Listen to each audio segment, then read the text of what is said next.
Bonjour à tous, bienvenue dans cette nouvelle vidéo.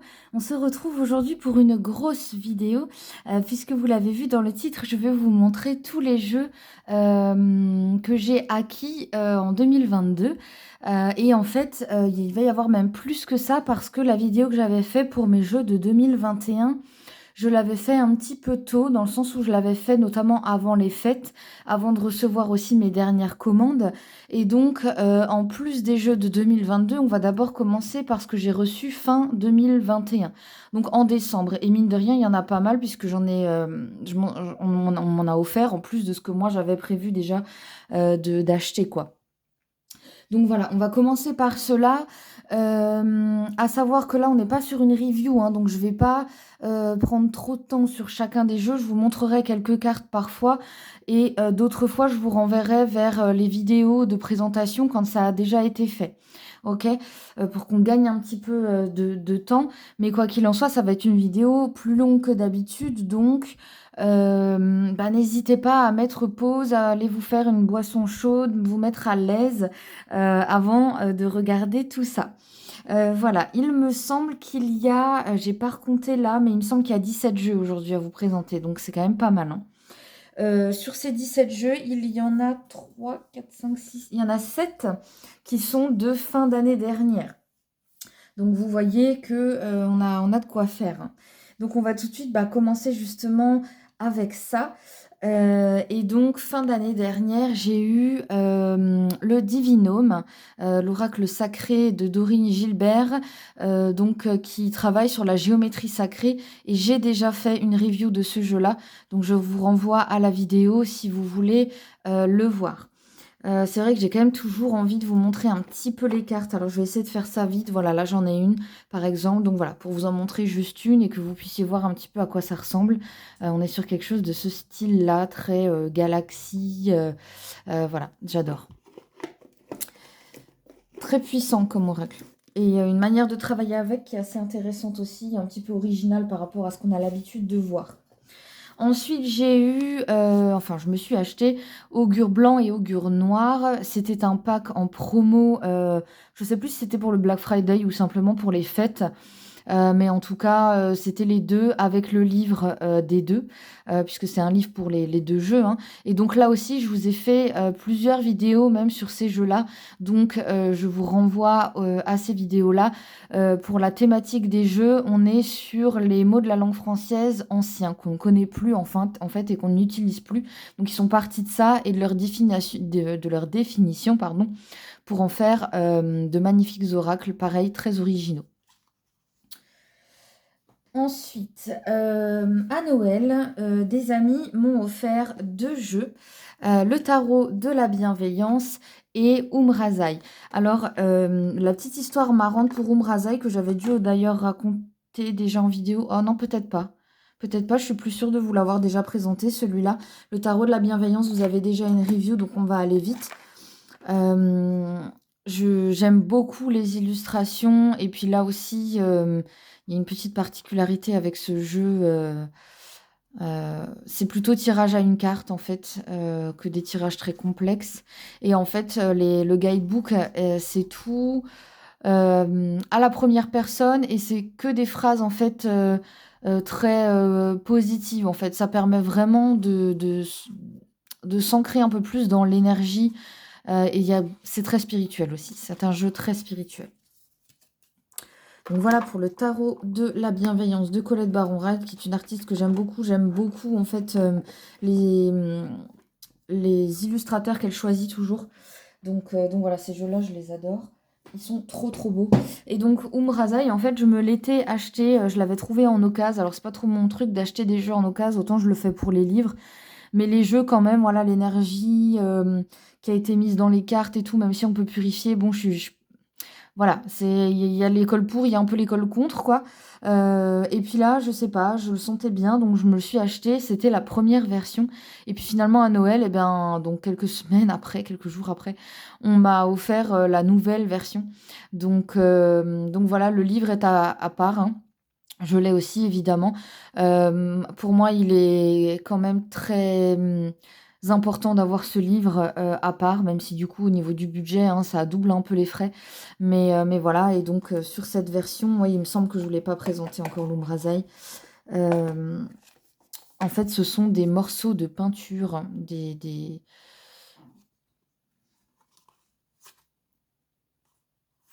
c'est un peu des zooms de tableaux existants, en fait, qui ont été pris.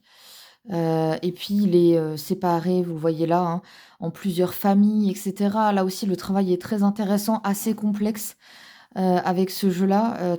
Pareil, on est pas mal dans la spiritualité quand même avec ce jeu-là, mais je le trouve juste, magnifique, quoi. Je l'ai pas encore trop travaillé, c'est pour ça que je vous l'ai pas présenté. J'ai fait, hein, plusieurs tirages avec, mais je trouve que je l'ai pas encore suffisamment compris pour pouvoir vous en parler. Donc voilà, ce sera très certainement courant de l'année prochaine, hein, évidemment. Mais voilà, celui-là, il faudra attendre un petit peu encore. On a ensuite le feu divin des archanges. Je sais plus si je vous ai déjà fait la review, c'est fort probable. Je m'embrouille des fois avec le fait que je vous fais aussi des vidéos, des tirages intemporels et tout ça, et que bah, j'ai potentiellement utilisé des jeux que je vous ai pas forcément fait encore en review, donc voilà. Là, on travaille notamment avec les rayons lumineux, hein, de chaque couleur, donc ils sont aussi séparés en plusieurs familles.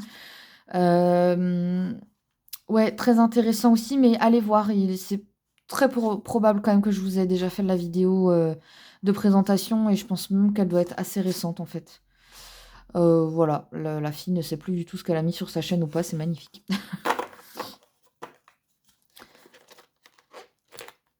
Il y en a plusieurs, hein, qui m'intéressent sur le thème des anges. Pour l'instant, je n'ai acheté que celui-là, mais il y en aura d'autres. Et pour finir dans les jeux de fin 2022, du coup, oui, on n'a pas encore commencé cette année.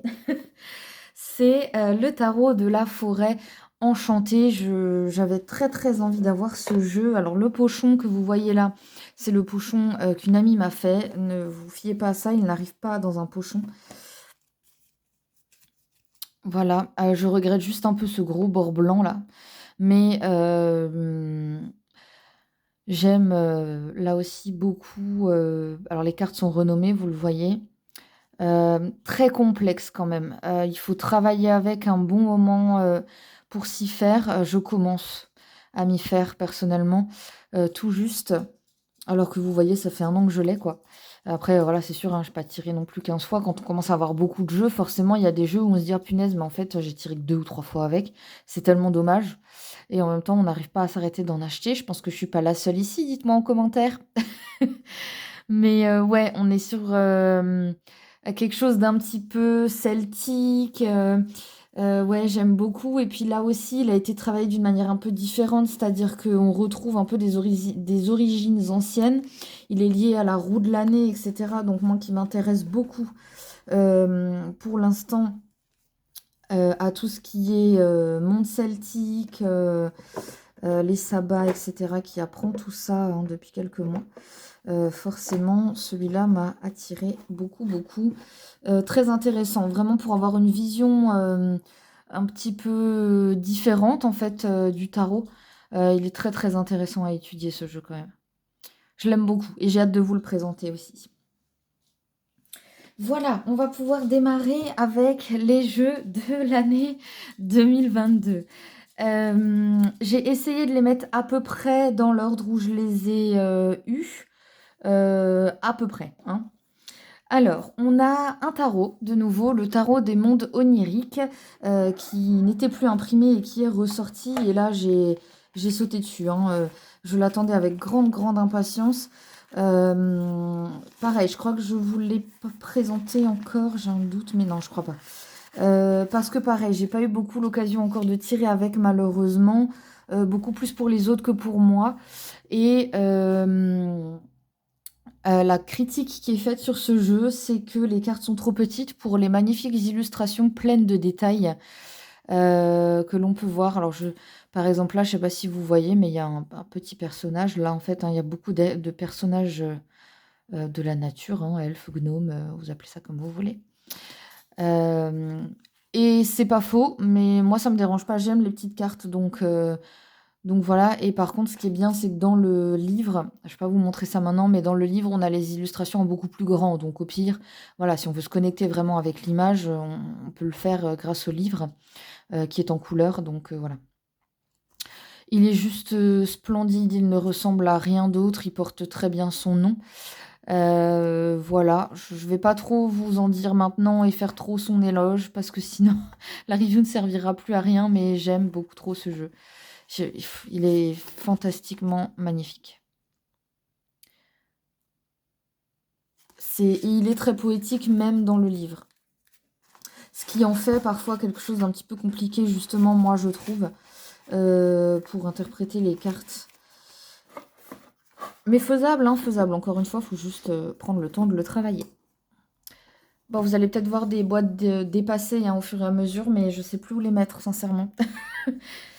Alors, on a ensuite Yggdrasil. Et celui-ci, normalement, vous l'avez déjà vu. Donc, je vais aller vite. On est sur la mythologie nordique, avec un joli pochon velours. Hop, on va sortir juste quelques cartes. Il est en noir et blanc. Et là aussi, j'aimais bien le style graphique. Alors, vous pouvez voir que j'aime des choses qui sont vraiment très, très différentes hein, quand même, les unes des autres. Mais c'est ce que j'aime, en fait. Moi, ça m'intéresse pas d'avoir des jeux pour avoir des jeux. Oui, je collectionne, mais je collectionne de manière à ce que ce soit très diversifié, en fait. Ça m'intéresse pas d'avoir 3000 jeux qui travaillent sur le même truc ou qui ont le même style d'illustration. Ou, enfin, voilà, ou alors c'est vraiment que j'aime beaucoup, beaucoup l'artiste, mais ouais, sinon j'essaye au contraire de diversifier autant sur l'aspect visuel que sur le travail à faire avec les cartes. Donc voilà. Pour moi, ce jeu-là, c'était non seulement un moyen d'avoir un jeu de divination différent, mais aussi de pouvoir justement apprendre un petit peu de cette mythologie nordique qui m'intéresse, mais je ne peux pas... il y a beaucoup de mythologie en fait où je voudrais en savoir beaucoup plus, que je veux étudier. Pour l'instant, je suis beaucoup sur la mythologie celte.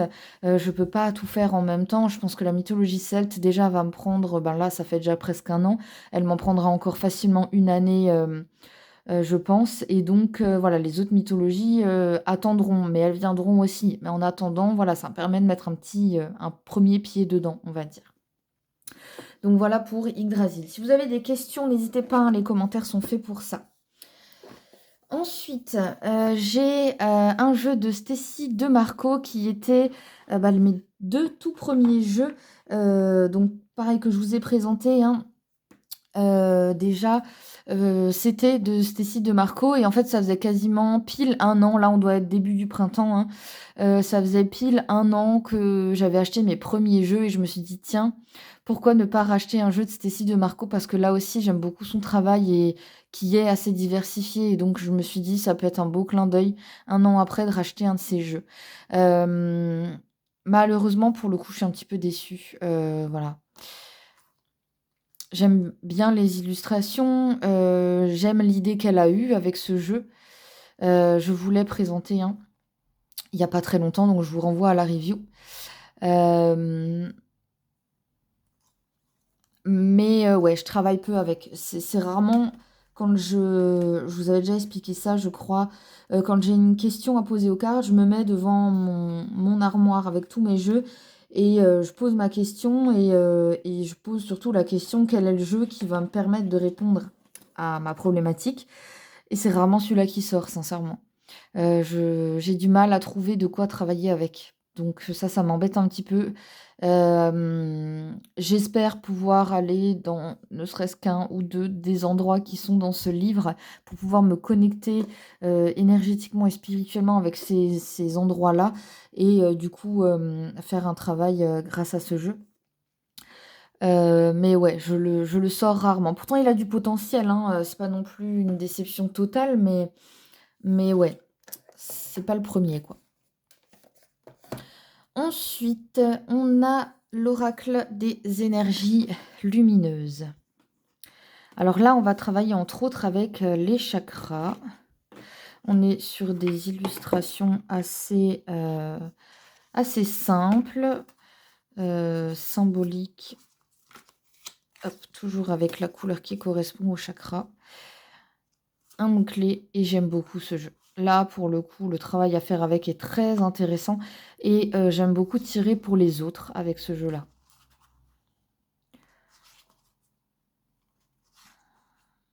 Il tombe toujours très juste, il est simple, il est...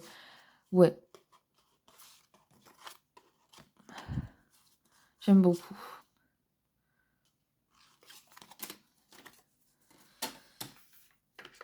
Si je vous l'ai pas encore présenté, mais je suis pas sûre, ça arrivera bientôt aussi pour celui-là. Ensuite, on a l'oracle d'Hildegarde que je vous ai présenté. Pour le coup, je ne vais même pas l'ouvrir parce que vous le voyez, c'est vraiment une très très grande boîte. C'est imposant et comme je vous ai dit, hein, là j'en ai de tous les côtés. Donc je vous renvoie à la review oracle d'Hildegarde. Donc si vous ne connaissez pas Hildegard de Bingen, c'est celle qui a, entre guillemets, créé la naturopathie. Euh, et donc, c'est en rapport notamment avec la santé ici. C'est très intéressant. Ça peut autant être un jeu divinatoire que vraiment quand on a un souci de santé. Elle va vous donner des huiles essentielles, plein de choses comme ça. C'est très intéressant. Quand vous tombez sur une carte et que vous avez du coup une problématique, elle vous donne plein de clés. Voilà, donc il est pas mal. J'aime beaucoup. Il est très... il fait un peu très... il fait vieux. Il fait un peu vieux jeu, je trouve. Après, on est sur des éditions, voilà, éditions Bussière qui sont pas particulièrement spécialisées dans le domaine des oracles et des tarots. Mais, euh, mais c'est pas grave, ça enlève rien à l'incroyable travail qu'on peut faire avec et son potentiel. Ensuite, on a le magnifique oracle des 5 de chez Arcana Sacra. Très joli, rien à redire. Et donc là, on est particulièrement sur les plantes, ce qui en fait d'ailleurs un bon binôme pour Hildegarde. Ça me vient maintenant, je ne l'ai jamais fait, mais je le ferai du coup. Très intéressant, on en apprend beaucoup sur les plantes. Là aussi, moi j'ai des bouquins là-dessus. Mes oracles sont pas seulement là pour tirer, mais aussi pour apprendre plein de choses. On a un tout petit encadré en fait sur la partie oracle en fait. Et le reste, c'est tout sur la fleur, comment elle se développe, etc. Qui évidemment est une métaphore et qui s'interprète après en fonction de ce que vous avez posé comme question, bien sûr. Voilà, là aussi, je vous en montre pas trop. Hop. On a ensuite le tarot vintage. Et là, c'est clairement juste, entre guillemets, de la collection. Voilà, le côté vieux de ce jeu qui ne l'est pas. J'aime beaucoup. Et puis, je voulais un jeu... autant au début, je me sentais pas du tout d'apprendre le tarot avec un visuel très traditionnel, hein, que ce soit le Marseille ou le Rider-Waite.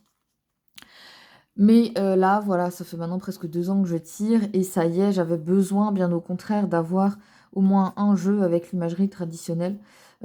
Pour le coup du Rider-Waite, parce que c'est ce que moi j'utilise, même le dos, j'adore quoi. J'adore. Donc voilà. Après, le petit guidebook est intéressant aussi, j'aime bien. Je l'utilise des fois quand je tire avec un autre jeu. J'utilise des fois ce guidebook-là pour avoir une interprétation des cartes. Voilà, on est chez Los Carabeos, parfois critiqué, mais là pour le coup, j'aime beaucoup ce qu'ils ont fait. On a des petites cartes, ouais, très très intéressant. Moi j'aime beaucoup, je le trouve très beau, mais là c'est clairement que du visuel, hein. Sinon j'aurais pas eu besoin de l'acheter. On a ensuite, ouais, on arrive tout doucement à la fin quand même, ça va, ça va. On a ensuite Algariel.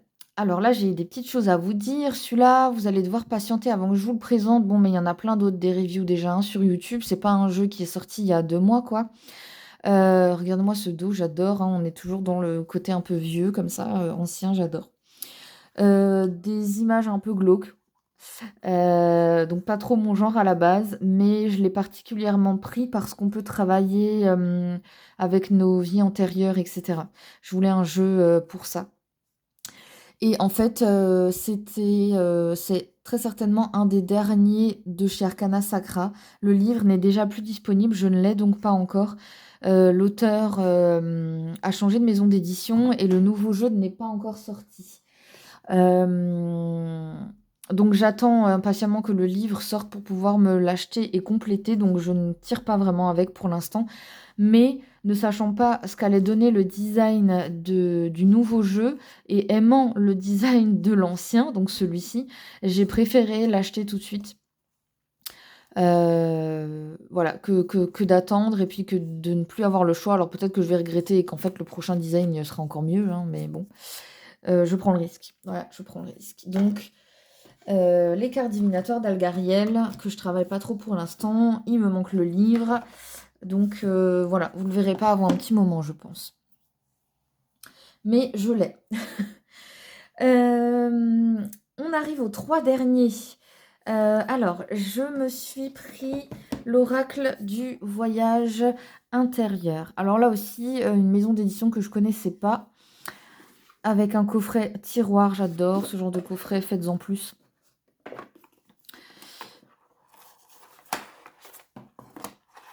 Alors là, on arrive sur des très récents, donc ceux-là, vous les verrez pas tout de suite, hein. Regardez-moi ça, les couleurs, j'adore, les illustrations, je les aime. Vraiment, beaucoup trop.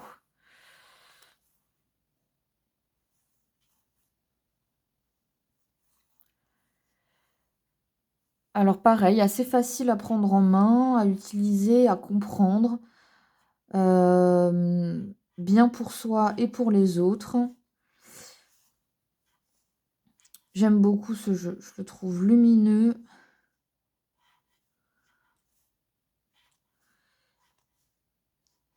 Après, voilà, pareil, je vous en dis pas trop non plus. Mais ouais, je regrette pas. Je regrette vraiment pas de l'avoir acheté. Je dois juste travailler encore un petit peu avec avant de vous le présenter.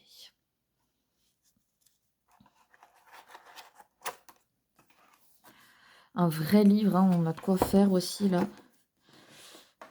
Et la boîte est juste magnifique. Je sais pas si vous voyez que c'est un peu... si vous le voyez en fait là où c'est trop clair. Vous voyez? Ah ouais, là ça se voit bien. En holographique comme ça. Trop beau. Franchement, très joli travail. Ensuite, on a l'oracle des Médéors. Celui-là aussi, je crois qu'on ne le présente plus. J'ai mis du temps à l'acheter alors que ça fait longtemps que je le veux. Mais bon, il faut faire des choix. Donc, pas le choix. Alors là, pareil, hein, je ne vais pas tout vous expliquer parce qu'il y a beaucoup de choses à faire avec ce jeu. Mais là encore, des illustrations un peu particulières que j'aime beaucoup. On peut aussi travailler là avec les chakras.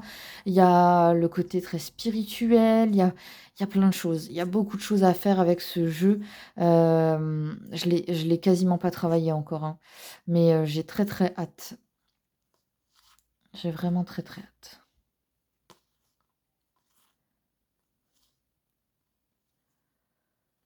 Il y a beaucoup de cartes.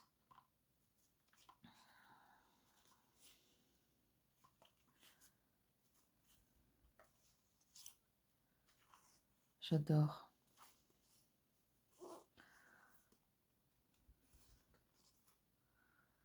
Ah, vous voyez là, déblocage du 3e œil.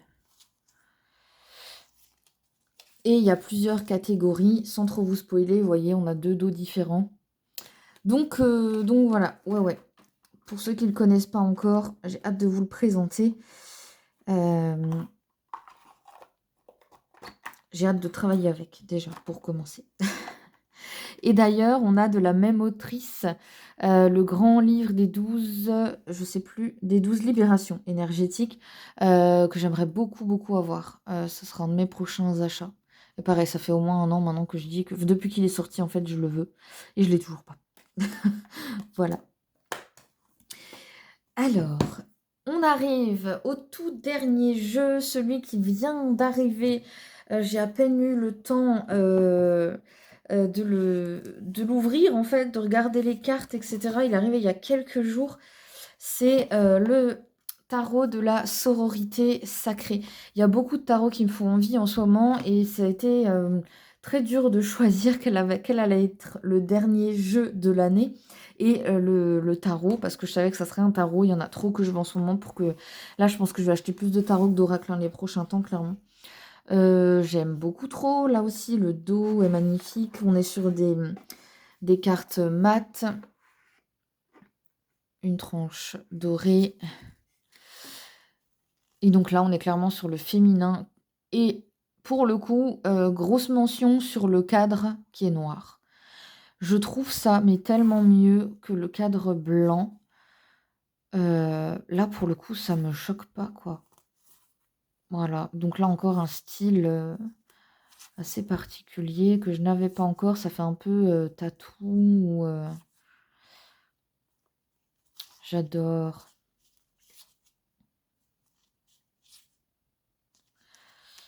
Très hâte aussi de commencer à travailler avec lui et ensuite de pouvoir vous le présenter, mais vous vous doutez bien que du coup, ça sera pas dans l'immédiat.